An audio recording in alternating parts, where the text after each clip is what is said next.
Já quando a gente coloca a ferrovia, o bom é que você consegue ligar os pontos que são mais extremos, você consegue ter uma economia de combustível, você consegue ter uma praticidade, redução de gases atmosféricos, né, que vai ser muito maior quando você tem a ferrovia. E o fato da manutenção, a manutenção é bem melhor, né? Você tem um tempo útil maior do uso dessas ferrovias. A Revolução Industrial, né, ela é crucial para explicar esses produtos, pelo fato de que com a Revolução Industrial a gente vai ter alguns métodos que são chamados de urbanização, relacionados à urbanização. A mão de obra ela começa a ficar mais abundante, a população ela deixa o campo e passa a viver agora na cidade grande. Então você vai ter agora o advento, né, do surgimento dessa grande leva populacional. Também tem um lado negativo, né, o inchaço urbano, surgimento de periferia e das favelas, né, que na verdade são áreas suburbanas, da elevação do índice de violência, da elevação do desemprego. A gente vai ter muita gente ficando desempregada devido ao advento das máquinas, que a gente vai tratar isso mais adiante. Mas aí temos também a parte boa, né? Aprimoramento do sistema de transporte, aumento do fluxo de mercadoria, né? Aumento das atividades comerciais, né? Negociações mais frequentes e um novo cenário global com grande novas tecnologias no pós-Segunda Guerra. Que tecnologias seriam essas? Aí está o exemplo, né, de algumas tecnologias Segunda Guerra. Nós temos aí quais ferramentas elas são surgidas, né? Elas acontecem, elas vêm aparecer aí no pós-Segunda Guerra. Ferramentas que vocês têm, talvez aí na casa de vocês, todas essas. Computadores, forno micro-ondas, GPS, né, que é a antiga bússola, câmeras digitais. A câmera digital em si, hoje já é um material mais precário, né? Precário que eu digo assim, em ter ela em casa. Hoje os celulares eles já conseguem ter, né, o que uma câmera digital ela consegue fazer. É tanto que tem uma série de pessoas que são aí os fotógrafos de freelance, né? Você tem as fotos e aí você começa a comercializar. Então os celulares eles começam a dar conta disso. Controle de tráfego aéreo, né? Isso é muito importante, principalmente porque hoje, depois, acho que na aula que vem eu vou estar mostrando a vocês aí um aplicativo que existe de fluxo de aviões, e aí você consegue ver o quanto é importante esse controle de tráfego aéreo, né? Se não tivesse esse controle, a gente teria aí uma grande probabilidade de choques de avião, né? E pior, né? As pessoas elas talvez não tivessem como ter acesso a uma série de coisas. Eu acho que uma das coisas mais importantes do pós-guerra é a produção de massa de antibióticos. Eu vi até ali no chat, né, que a gente tinha colocado na aula passada. Está dizendo que não está aparecendo. Está aparecendo aí, Érica? Está aparecendo, não está? Nossa. Tá normal. Pronto. Eu vi que tinha no chat aí o que vocês tinham colocado, tipo, então para acabar com essa pandemia, vamos fazer o seguinte, coloca aí todo mundo com, sei lá, produz vacina e acabou. Só que assim, nem todo momento a gente consegue. O lado ruim das viroses é que nem sempre tem remédios. O lado bom é que sempre se descobre o remédio. Agora, o problema de descobrir e o momento da virose é o tempo, né? Porque assim, não é fazer um remédio e jogar. Eles podem ter problemas do tipo pegar um remédio qualquer e jogar para vocês, e aí quando você pega esse remédio, você pode ter problemas do tipo reações, né? Então tem que ser muito bem testado, tem que ser um negócio bastante trabalhado, né? Aprovado, para que as pessoas não possam ter reações, porque você pode ter, de repente, o uso de um remédio não autorizado pela Anvisa, no caso do Brasil, pela OMS, no caso do planeta, e aí você usar ele de forma deliberada, você pode ser acusado de genocídio, né? De atentado à pessoa viva, né? Ao humano. Então, é complicado, né? Não pode ser um negócio de forma assim, porque eu acho que vai dar certo. Não, tem que ser muito bem testado. Tem até um site, eu acho que eu vi esse site semana passada, que as pessoas elas podem sendo elas maiores de 18 anos, elas podem se inscrever para serem tipo cobaias, né? Você se inscreve lá e diz, ó, eu quero sim. Eu até me inscrevi, eu coloquei lá, disse, vou botar aqui meu nome. Se a pessoa quiser fazer o teste da vacina, ela pode recrutar, mas hoje tem uma quantidade enorme de pessoas que isso me deixou até feliz. E a galera coloca o nome lá e não é um cobaia para morte não, minha gente, pelo amor de Deus. Ele faz o seguinte, né? Ele pega você, né? Se você não tiver tido o vírus, ele injeta o vírus em você, né? Ele deixa você com o vírus. Depois que você está com alguns sintomas, que você começa a expor esses sintomas, ele vem e coloca essa vacina para saber como essa vacina ela vai reagir ao seu corpo. E aí, pode ter certeza que você não vai correr tantos riscos, né? Agora, claro, quando você assina aquele protocolo, você está assinando que também corre risco. Pode acontecer de dar algum tipo de reação, né? Você sabe que pode ter problemas. Aí você assinou, aí vai para frente. Mas é necessário que haja essa quantidade de pessoas que façam esse tipo de coisa, porque senão não tem como você descobrir os antídotos necessários. Veja que isso a gente tem no pós-segunda guerra, tá? Cadê? Tem aqui. Minha gente, vocês viram que a galera está dizendo que um remédio para piolho era remédio para se curar. É normal que exista, independentemente de mídia, de qualquer coisa, né? Não vamos entrar agora no âmbito da questão política, não vale muito a pena. O que a gente pode observar é que, por exemplo, deixa eu só dizer um segredo a você, para não dizer que é tudo muito novo. Quando a gente teve a gripe espanhola, lá em 1918, houve um comentário, hoje muita gente conhece, né? Um comentário que pinga com limão resolvia o problema da gripe espanhola.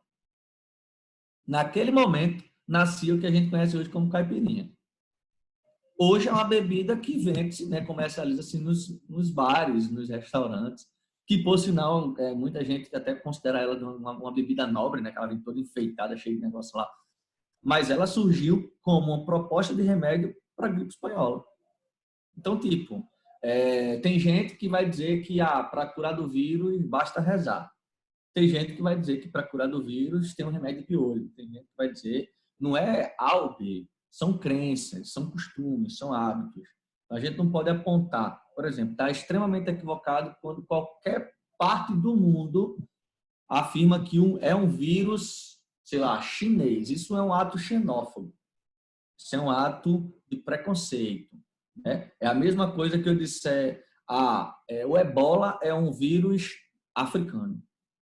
Beleza, foi surgida lá. Mas quando eu uso sentidos pejorativos, existe um problema muito grande nisso, que é a falta do respeito, a falta da ética, da moral para com as pessoas.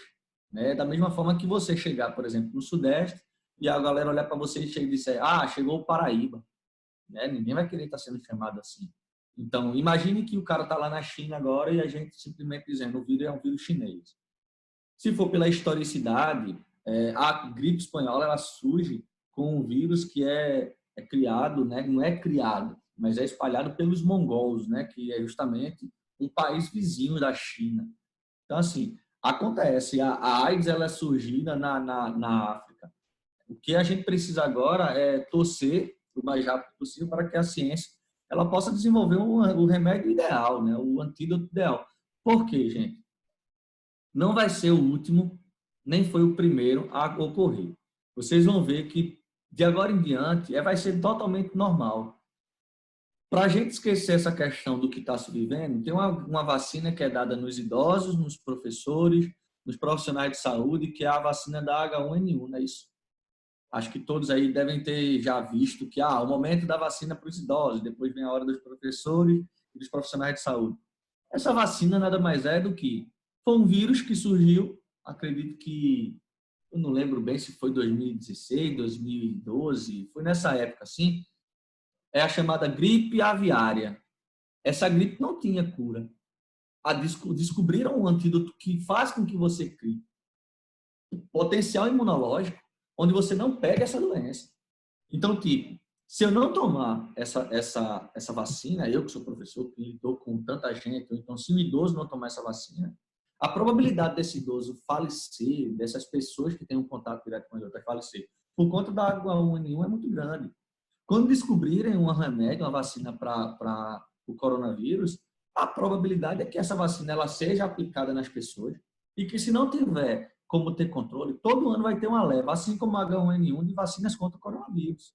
E aí vai ter uma época que a gente vai ter que estar se vacinando para quando vier o surto do coronavírus no outro ano, a gente tem a vacina para se curar. Por que se faz isso? Gente, a gente vive num ambiente onde nós precisamos dividir espaço com os animais.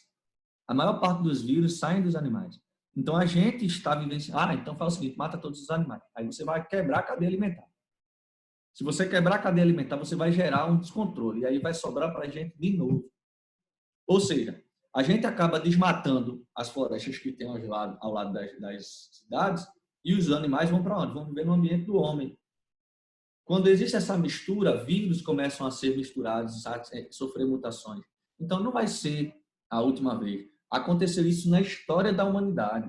Né? A febre, a peste negra, o ebola, o sarampo, né? A H1N1, agora esse coronavírus, que não é a primeira vez, já tivemos dois muito sérios, né? Que foi o SARS, que foi o MERS. Então, assim, essa parte de remédios é uma forma que as pessoas veem como fuga. Quer ver uma coisa que a galera está imaginando que vai dar conta?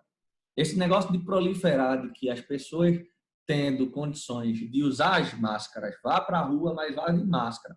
Tem muita gente colocando na cabeça que o governo está dizendo que todo mundo já pode voltar, desde que esteja de máscara. Não. A máscara ela é um paliativo para que você evite, mas estar com ela não significa dizer que você está livre, não. Mas tem muita gente já pensando que aquilo é um escudo, todo de máscara possa andar na rua.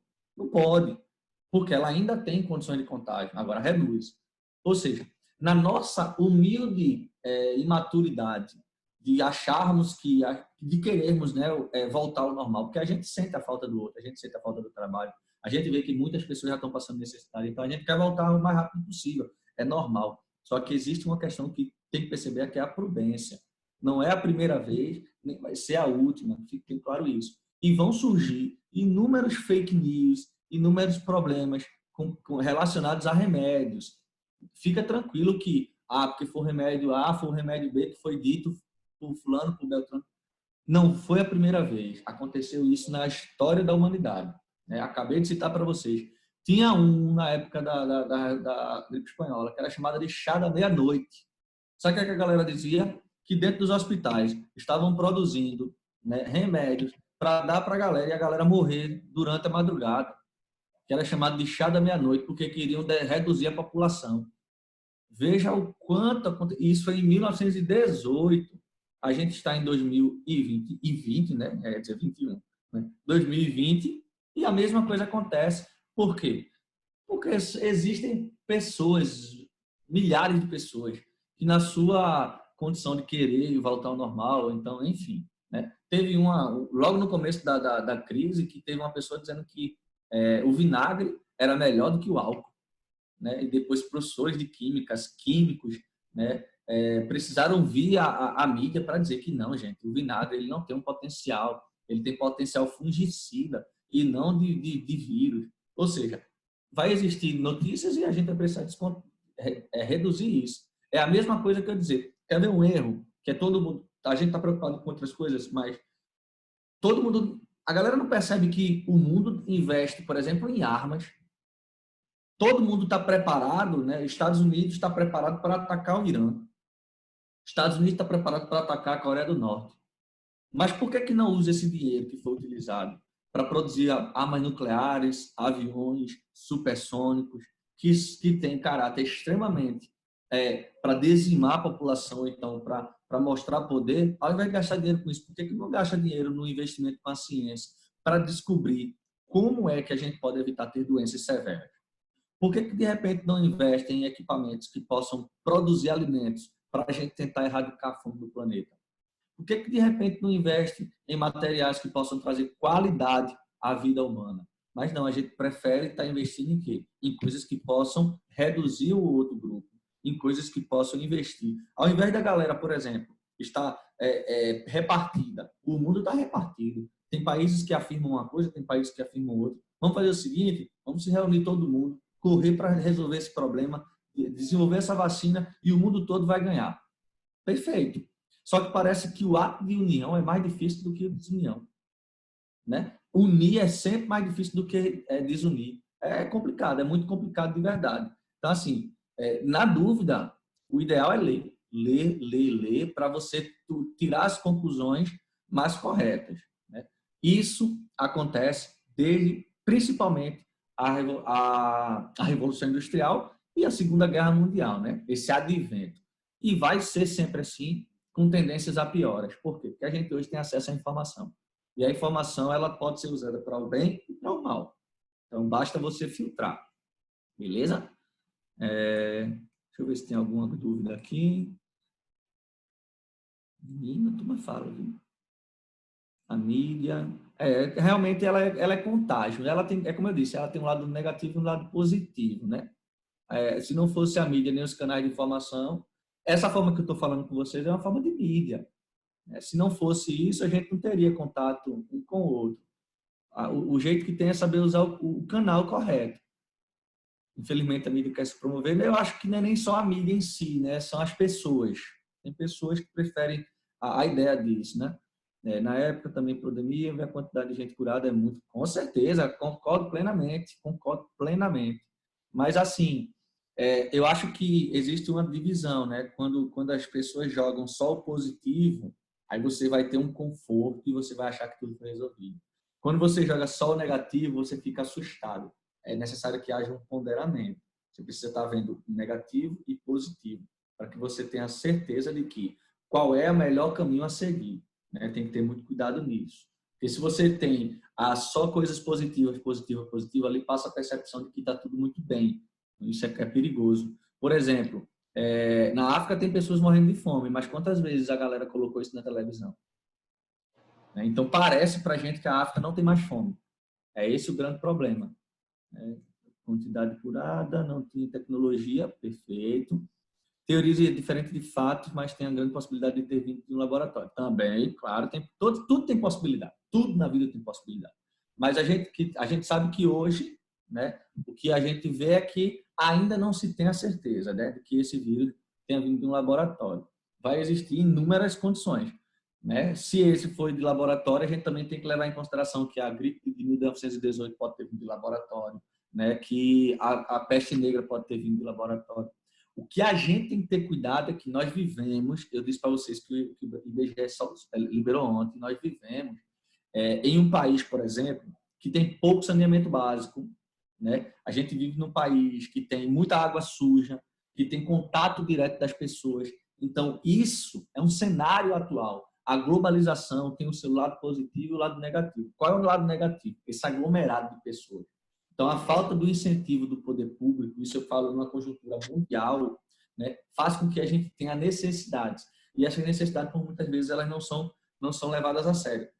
Então, o que é que a gente vai ter? A gente vai ter pessoas vivendo em condições subhumanas. Olha para a Índia lá. A Índia tem um dos piores esgotos do planeta. Né? Questões culturais, religiosas e também questões de incentivo. O governo não tem uma preocupação em ajeitar. A gente vê mais canais aqui no Recife de extrema sujeira que não tem a preocupação de preparar essa água para voltar aos rios. Teve alguém que levantou a mão. Deixa eu só fechar aqui para ver se tem mais alguma dúvida e a gente dá espaço para pergunta. Contágio. Sara está mão levantada, professor. Isso. Vou deixar, viu, Sara? Só um momentinho. Sai da sala. Diminuíram. Sim, diminuíram. É normal, né? Só para a gente fechar, é normal que tudo suba e acabe. Toda pandemia, o lado ruim da pandemia, mata muita gente.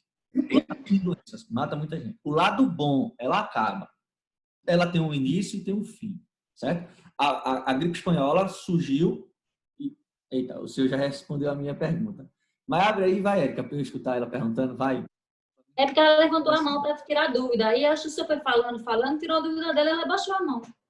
Deixa ela falar, eu queria ver, escutar a voz de Sara. Fala aí, Sara, por favor, vai. Eu pode abrir o microfone dela ou então Felipe. Ela mesma pode abrir, entendeu? Agora só que ela tem Sara.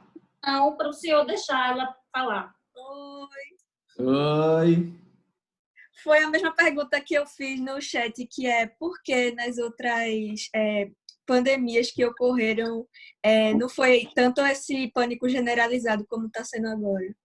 Sara, eu vou dizer um segredo a tu, de 1918. Não foi um pânico generalizado, não. Foi um pânico generalizado da 10ª potência, Sara. Para tu ter noção, o ano letivo foi perdido. Morreram naquela época 50 milhões de pessoas no mundo inteiro. Hoje a gente tem aí uma média de 200 e tantos mil mortos. Então, assim, foi bem, hoje está bem menos, né? O pânico na gripe espanhola foi muito sério. E vê que coisa errada, né? A gente vai ter, vamos lá, a gripe, o nome é espanhola, mas ela não começa na Espanha, ela começa nos Estados Unidos. Agora, por que ela se difundiu na Espanha? Porque a Espanha estava fora da guerra. Então, a Espanha mostrou mais mortes porque estava fora da guerra.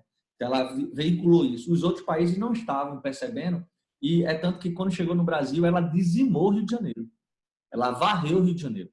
Então, assim, por que de repente não teve tanto pânico na época? Provavelmente porque os canais de informações eram muito recrutados, né? Você não tinha essa questão aí de mídia. A mídia que tinha talvez fossem jornais escritos, a gente não tinha ainda televisão de forma difundida, né? De forma intensa.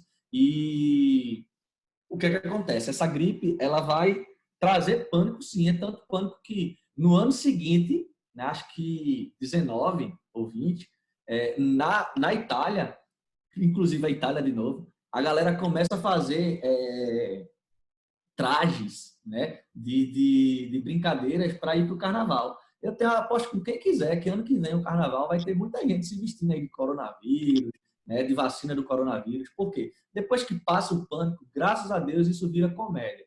Mas a gente não pode esquecer que isso é um fato histórico. Já aconteceu, está acontecendo e vai acontecer nos próximos anos, né? O MERS, por exemplo, não passou para o mundo, mas ele foi no Oriente Médio, foi uma doença que veio do camelo, né? O SARS não passou para o mundo, foi controlado lá em Hong Kong. Esse, infelizmente, passou para o mundo todo.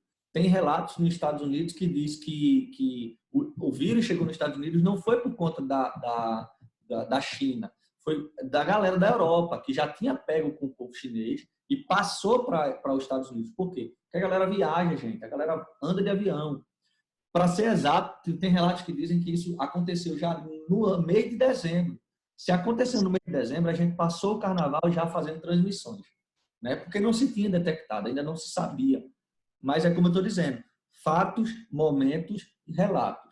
O que eu posso dizer a vocês é que, em 18, a doença que mais matou no mundo foi a gripe espanhola. Ela conseguiu matar mais do que a peste negra. Matou muita gente. Mas por quê? Pouca tecnologia, né? Pouca informação, não se tinha antibiótico suficiente. Eu falo aqui que os antibióticos eles surgem, né? Aqui, ó, lá na frente, no pós-Segunda Guerra, a gente vai ter um advento do antibiótico. A gripe espanhola foi pós-Primeira Guerra, então por isso que ela vai matar muita gente, entendeu? Tem aqui dizendo que veio de macacos. Para ser mais exato, você ainda mais crucial. Os grandes vírus vêm dos morcegos. Só que no morcego, ele não consegue sentir, porque o morcego tem uma temperatura muito alta no corpo, principalmente quando ele voa. Então, ele aquece. E aí a temperatura fica tão elevada que tem vírus que não sobrevivem a ele, ou não consegue fazer mal nenhum ao morcego. Só que o morcego se alimenta de frutas, né? Ele alimenta-se de frutas, passa esse vírus, um outro animal vem e come. Ele se alimenta de alguns outros animais, ele passa para o outro animal, né? É por isso que viver em cavernas, em ambientes fétidos, que são chamados de ambientes sujos, é muito arriscado, porque você pode ter contato direto com esses animais e aí você morre, né? Porque pega vírus direto do animal. Aí o que a gente pode fazer? A gente tem que matar os morcegos, matar os macacos? Errado, falso, não pode. Tem que se controlar. A gente tem que criar vacinas para a gente. A AIDS, sim, sim. Mas não somente a AIDS, né? A gente tem outros elementos também. Mas veja que o macaco é uma das condições. A febre amarela, o contágio, né? A própria zika, enfim, tem vários cenários que a gente pode observar. Se fizer um estudo de epidemiologia, né, de infectologia, vocês vão ver que é sempre assim, animal humano. Mas por quê? Porque a gente está vivendo num ambiente em que o animal vivia, né? Principalmente os mamíferos. Beleza? Acho que deu para entender um pouquinho aí, né? Deu para a gente dar uma viajada. O bom é que essa globalização ela abre um leque enorme para a gente discutir o cenário atual. E uma outra coisa maravilhosa, né, do pós-guerra é a internet. Né? A internet ela está tão arriscada hoje que tem uma coisa chamada 5G. Minha gente, existe uma crise, uma guerra comercial no mundo entre Estados Unidos e China por conta dessa 5G, que é seríssima. Seríssima ao ponto da gente perceber que nós vamos ter os dois brigando para ver quem domina o 5G. Sabe por quê? A velocidade 5G ela é tão rápida, que ela consegue invadir qualquer sistema de segurança. Por isso que os Estados Unidos está aperreado, porque se a China conseguir dominar o 5G, ela pode invadir o sistema de segurança norte-americano. E se os norte-americanos descobrirem o 5G, ele pode invadir o sistema de segurança. Você já imaginou um país ter acesso ao sistema de segurança do outro? Acabou. Ele vai poder derrotar qualquer país. O que existe hoje é a questão da diplomacia. Quando você manda um espião para a casa do outro, quando você manda um espião para o país do outro, isso é sinônimo de guerra. Tem cenários tão críticos.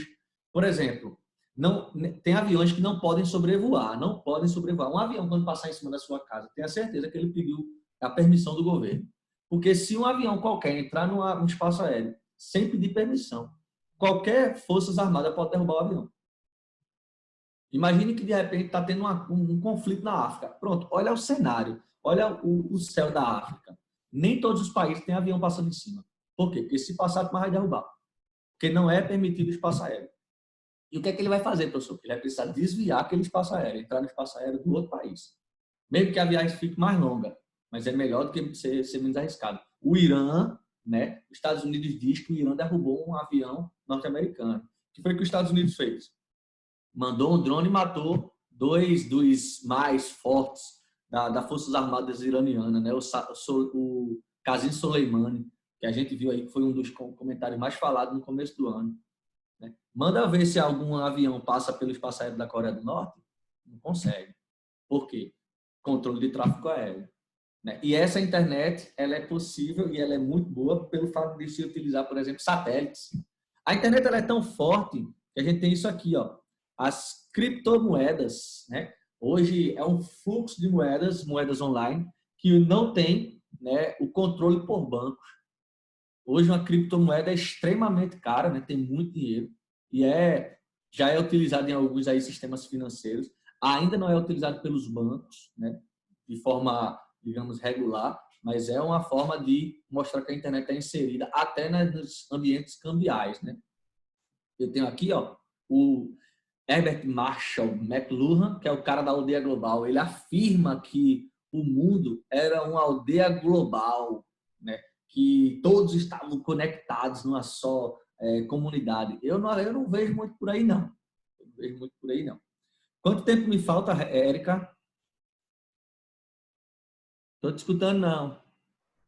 8 minutos. 8 minutos. Eu vou passar um videozinho aqui para vocês, pessoas do meu coração. E depois desse eu vou pedir para vocês fazerem uma pesquisazinha para na semana que vem a gente trazer para a sala, tá? Deixa eu interromper aqui. Eu vou colocar novamente isso aqui, compartilhar o som do computador, compartilhar, fazer aqui. Érica, tu faz um legalzinho aí para dizer se o som tá saindo, tá? Vamos lá, vou soltar. Depois de 20 anos de negociação, saiu o acordo comercial entre Mercosul e União Europeia. Ele foi anunciado nesta sexta-feira, depois de uma semana de negociações entre as comitivas de ambos os blocos, em paralelo à reunião da cúpula do G20. Ainda se sabe pouco sobre os detalhes da negociação. Os termos do acordo e a lista dos produtos de ambos os lados que poderão ser vendidos sem tarifas ou com cotas preferenciais será divulgada durante o fim de semana. O presidente Jair Bolsonaro comemorou no Twitter e disse que esse será um dos acordos comerciais mais importantes de todos os tempos e trará benefícios enormes para a nossa economia. O presidente da Comissão Europeia, o Jean-Claude Juncker, por sua vez, afirmou através de um comunicado que este seria um momento histórico. De fato, as conversas entre Mercosul e União Europeia começaram lá em 1999 e a negociação foi paralisada em diversos momentos. Isso porque os dois lados tinham que entrar em consenso sobre temas de diversas áreas: marcos regulatórios, tarifas alfandegárias, regras sanitárias, propriedade intelectual, compras públicas. Uma questão bastante discutida nos últimos anos, por exemplo, foi a agrícola. Uma resistência de alguns países europeus para baixar as tarifas de importação para os produtos brasileiros, com receio de que eles pudessem prejudicar os produtores locais. Por isso, é importante ficar de olho nos detalhes dos termos do acordo para ver onde foram feitas as concessões. Em um acordo bilateral, claro, os dois lados têm que ceder em alguns pontos, mas é preciso avaliar o custo de cada uma dessas concessões e o impacto delas em cada setor. O que a gente já sabe? Suco de laranja, frutas e café solúvel estão entre os produtos que terão as tarifas eliminadas, enquanto produtos como carnes, açúcar e etanol terão acesso facilitado à União Europeia por meio de cotas. O governo brasileiro estima que as exportações brasileiras para o bloco aumentem em cerca de 384 bilhões até 2035. A União Europeia é hoje o segundo parceiro comercial do Brasil, atrás apenas da China. Do lado da União Europeia, uma nota divulgada nesta sexta-feira informa que o acordo prevê a remoção da maioria das tarifas de importação do Mercosul a produtos europeus, principalmente nos segmentos industrial, agrícola e alimentício. Entre os bens industriais estão incluídos, por exemplo, automóveis e autopeças. Hoje, o importador paga uma alíquota de 35% sobre o preço dos veículos europeus e de 14% a 18% em cima do preço das autopeças. Produtos como chocolates, vinhos, queijos e destilados, hoje taxados em pelo menos 20%, daí para cima, também serão beneficiados pela eliminação das tarifas. Eles calculam que o acordo poupará ao bloco cerca de 4 bilhões de euros por ano. Mas nada disso é para já. Os termos ainda vão ser revisados e chancelados pelos países dos dois blocos. No caso dos vinhos, por exemplo, o prazo para a implantação é de 12 anos. Um último ponto, não menos importante, diz respeito ao compromisso estabelecido no acordo para que os signatários cumpram o Acordo Climático de Paris, que prevê limites à emissão de gases de efeito estufa e o aumento da participação de energias renováveis na matriz energética dos países. Segundo a União Europeia, uma parte do acordo tratará de manejo sustentável, conservação de florestas e promoção de negócios com responsabilidade ambiental. Esse foi um tema que gerou polêmica na cúpula do G20. O presidente da França, Emmanuel Macron, chegou a ameaçar de não assinar o acordo entre a União Europeia e Mercosul, caso o governo brasileiro saísse do Acordo de Paris. A chanceler alemã, por sua vez, Angela Merkel, declarou um pouco antes de embarcar para o Japão estar muito preocupada com a atuação do governo brasileiro na área ambiental, disse considerar a situação dramática e afirmou que conversaria sobre o tema com Bolsonaro durante a cúpula do G20. O presidente brasileiro, por sua vez, declarou que o Brasil não tinha ido ao G20 para ser advertido e exigiu respeito ao Brasil. Em Bruxelas, o ministro das Relações Exteriores, Ernesto Araújo, afirmou que no encontro com o líder francês durante a cúpula do G20, Bolsonaro teria tido então a oportunidade de esclarecer o que é a política ambiental brasileira. Talvez esse esclarecimento tenha contribuído para dissipar qualquer visão equivocada sobre nossa política ambiental, ele disse. A cobertura do G20 você encontra... Bem, vamos lá, né? Acredito que deu para vocês entenderem aí, né? Isso aí é um acordo, né, bilateral ou multilateral entre países, tanto do Sul quanto da União Europeia. E aí ela cita no finalzinho as questões de políticas ambientais. O que é que significa isso? Significa dizer que para poder fazer acordo é necessário que tenha respeito ao meio ambiente. Então, vamos supor se a Amazônia estivesse sendo desmatada e as pessoas estiverem plantando algo naquelas áreas que eram dadas como impróprias, países do mercado europeu e do mercado mundial não vão comprar esse produto. Por quê? Porque eles estão tirando produto do ambiente que não era apropriado. Como assim? Terras indígenas, né? Ambientes de alguém, né? Ambientes de conflitos. Eles não costumam fazer negociações com produtos que sejam derivados desses locais. É uma das coisas que foi colocada em pauta. De fato, a legislação ambiental brasileira, ela não é ruim, ela é boa, porém precisa de fiscalização, certo? E aí a gente tem poucos fiscais para isso. Mas não é o caso que a gente quer discutir aqui. O que eu quero discutir com vocês é blocos econômicos, é uma forma de globalização. Quero que vocês tragam para mim na próxima aula quais os principais blocos econômicos que existem no planeta, os principais, não precisa trazer todo, para que aí a gente possa fazer uma discussão em cima desses blocos e com esses blocos que a gente vai discutir, a gente diga qual a importância dele, como é que ele configura, onde ele está atuando, né? Mapas e coisas mais, ok? Deixa eu ver se tem uma pergunta aqui, Érica, para a gente encerrar.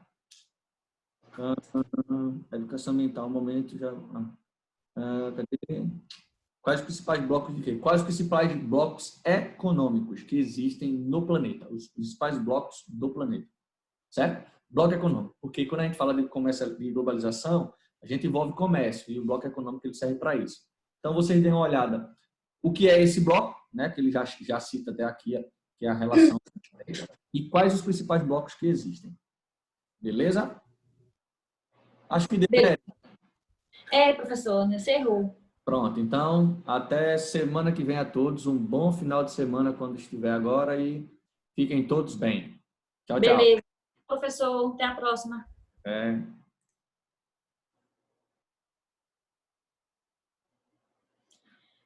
Alice, respondendo a sua pergunta, eu vou verificar agora no grupo que a gente tem, né, de aulas virtuais. Vejo o procedimento lá e já eu te passo o retorno, tá bom? Com relação a isso, tá bom?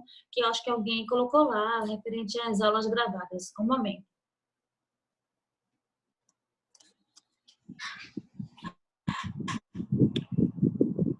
Enquanto isso, né, a gente aguarda a entrada do professor Daniel. Gente do céu, vocês estão conversando muito no